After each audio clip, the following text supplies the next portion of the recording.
Okay, all you DIY philosophers out there in YouTube land, and welcome to the podcast/vlog masthead of the Punk Philosophers YouTube channel. So today I'm going to be talking about why this channel even exists. So if you've ever been involved with the professional philosophers, you might notice that a lot of them don't like DIY community amateur philosophy. And some of this is understandable. It's because they have a high degree of professional pride in what they do, or some of them do anyway. So they have strong reservations about it happening on a less rigorous level, and we can come back to this issue.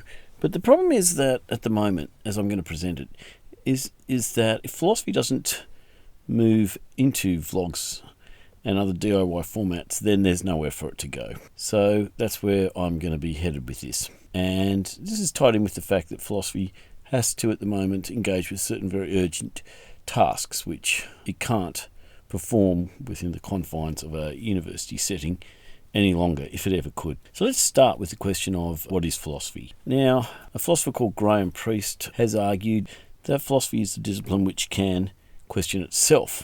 I think this isn't a bad notion of philosophy, but I want to push this a bit further than Priest does, at least explicitly, and talk about how philosophy is the discipline where you can ask any question. And the reason why I want to do that is because I want to talk about how the university system has become a system in which it's increasingly impossible to ask any question, and in which an authoritarian way of thinking and acting has taken over, necessitating the move that I've already indicated into a informal arena. So it's true that philosophy can question itself in a way that, say, other disciplines can't. So if we look at something like particle physics, or, say, for instance, literary criticism, then these avenues of inquiry, or these disciplines, are able to ask a lot of different questions about, respectively, say, the standard model of particle physics, or Jane Austen's prose. But once they start asking what is particle physics, once participants start asking what is particle physics or what is literary theory, then they straight away enter the domain of philosophy. And that's because those questions aren't covered by the discipline. They're outside it. They form its limits. But in philosophy, you can ask any question.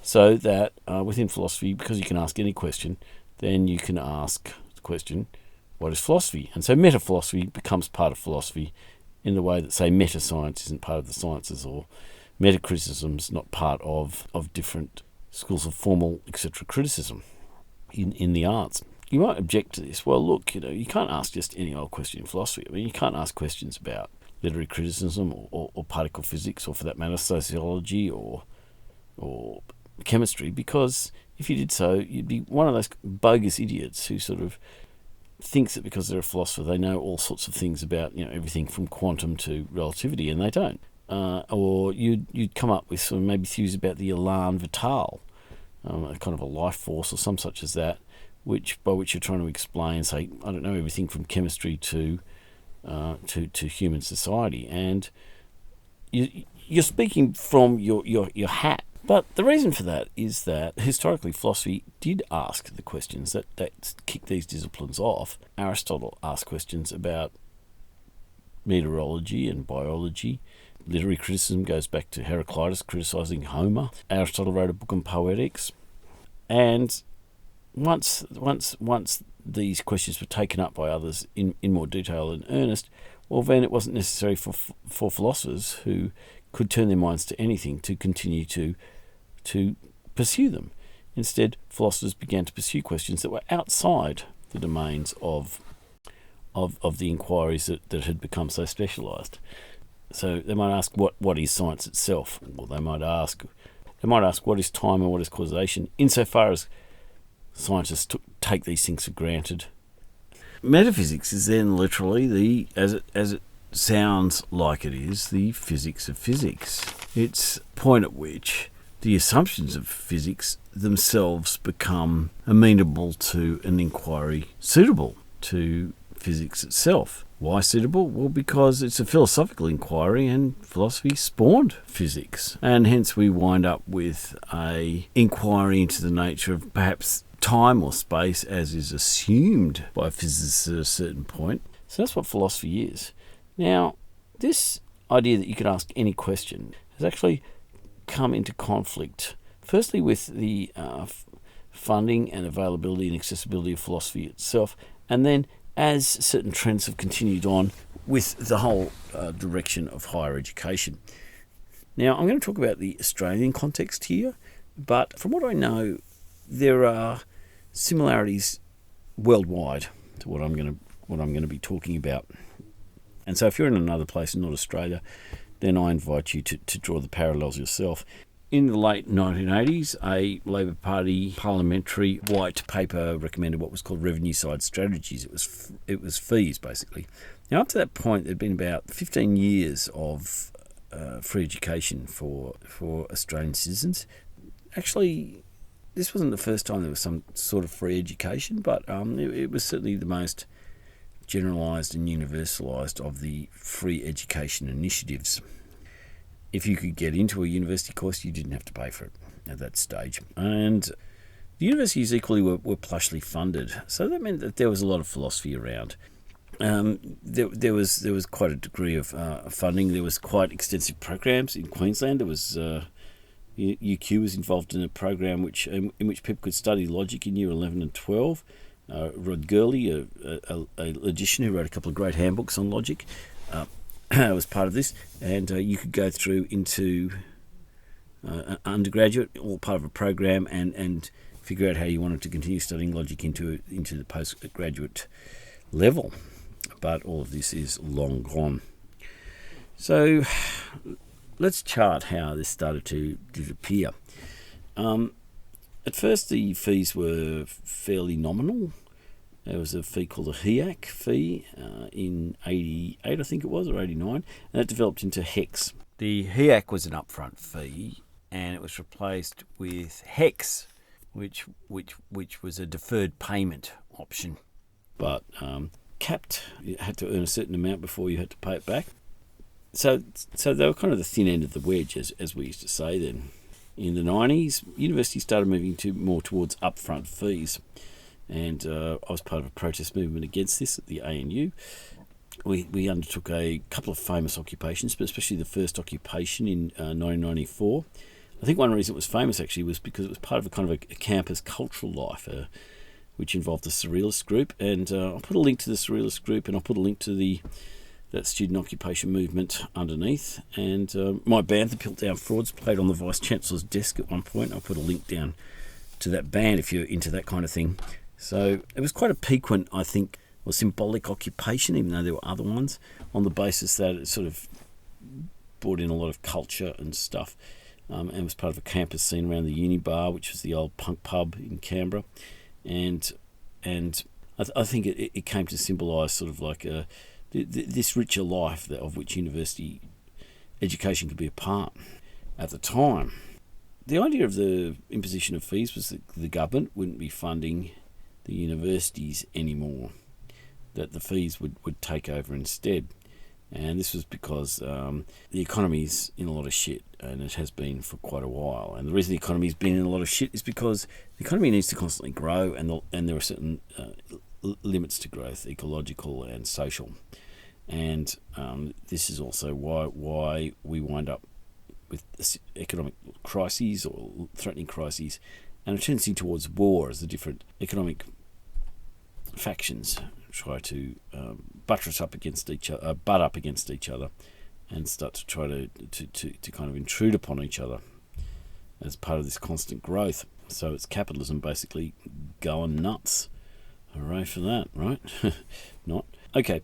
So what happened in terms of education was that there started to be a whole bunch of cuts and a move in universities towards a more lucrative approach to students, and philosophy kind of starts to fall out of the picture here a bit. Why?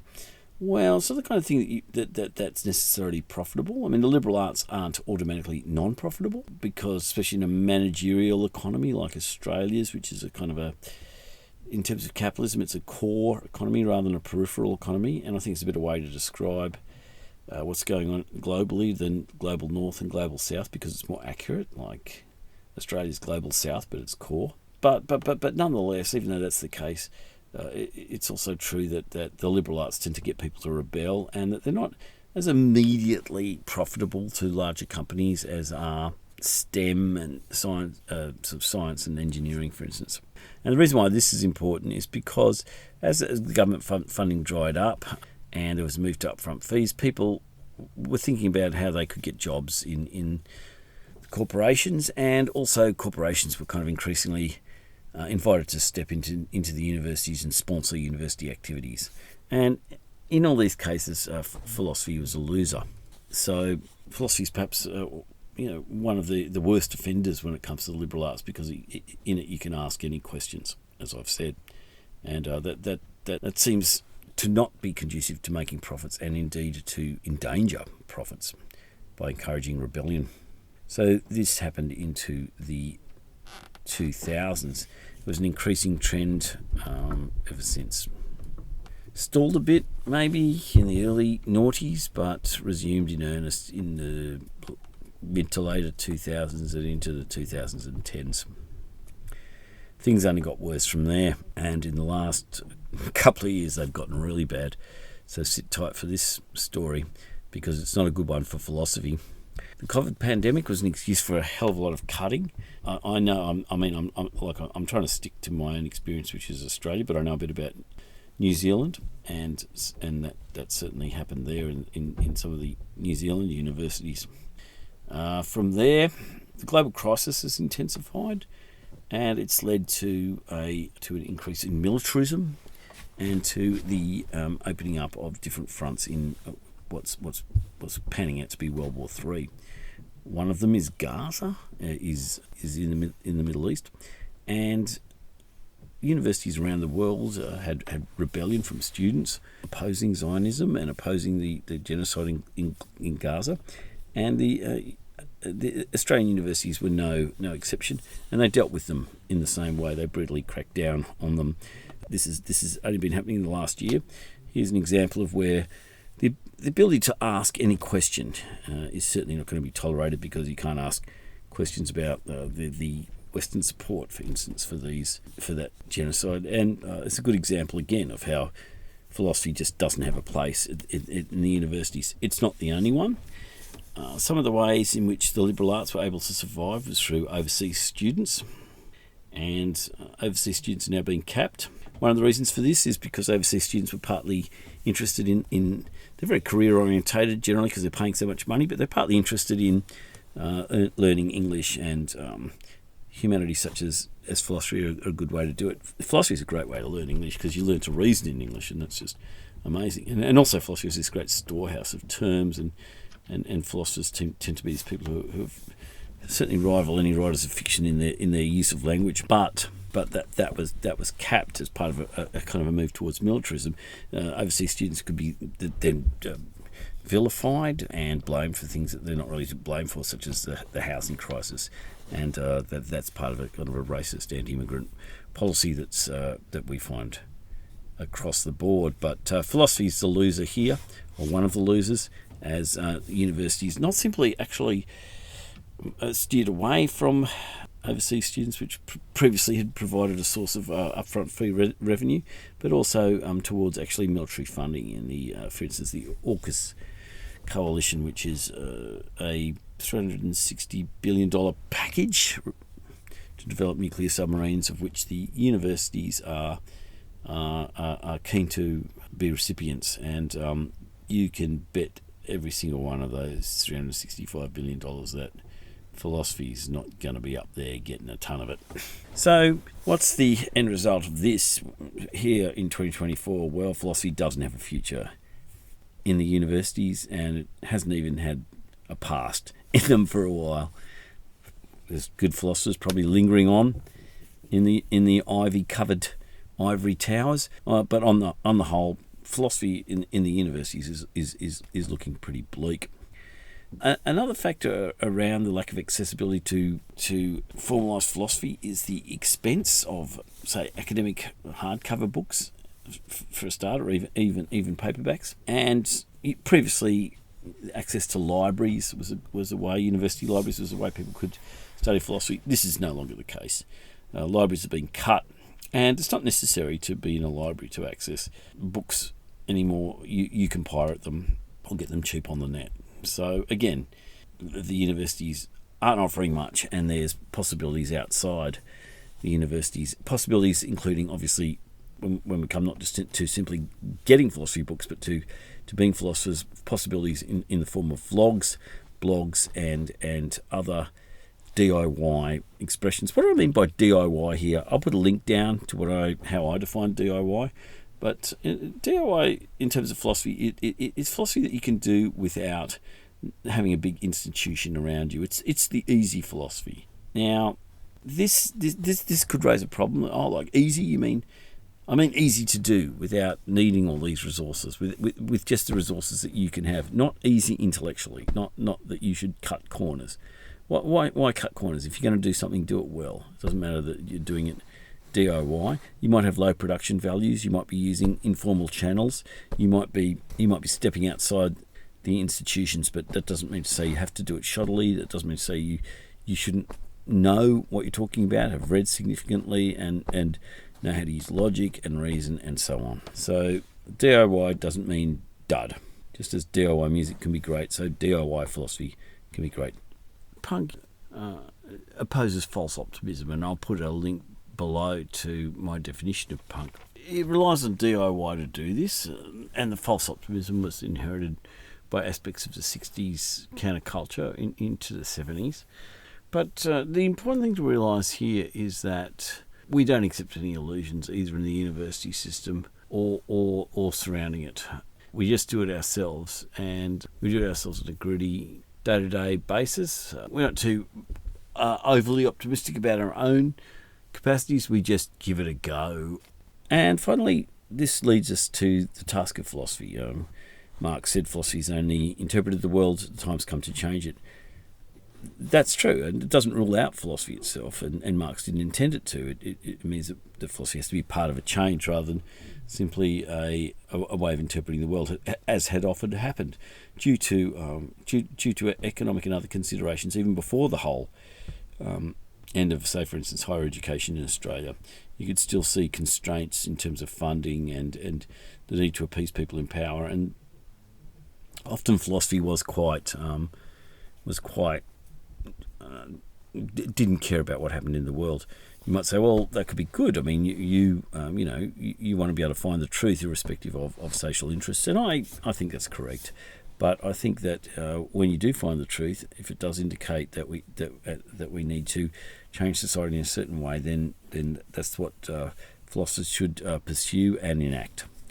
And I think that's really what happened. We came to realise just how irrational we are to be shitting in our own nests, say, with ecological problems. How irrational we are to be engaging in wars and to be facing other forms of social crisis, and to be having our views distorted by these, and having out the way that sciences and arts and so on are conducted, restricted by the need to constantly push the making of profits. So I think there's some really great vlogs out there which bear out what I'm saying evidentially. And if you go through my vlogs, I try to reference the other laudable efforts I've found, as well as criticising people, of course. For instance, I've referenced some laudable efforts in my discussion of Newcomb's problem. I think there's some good quality stuff up there, which is daring and well put, and breaks through a lot of the kind of footnote philosophy. Footnote philosophy, by the way, is a way of talking about philosophy which nitpicks too much.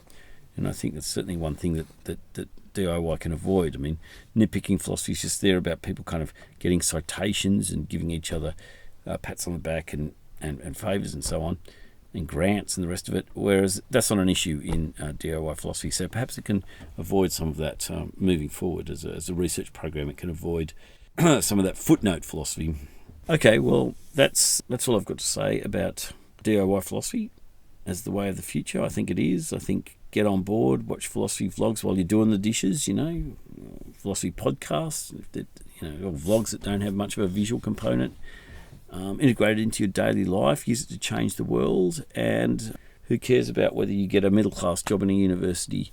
That's finished. That's not an issue anymore, and that that's been holding us back for a long time and has increasingly held us back in recent times. All right, take it easy.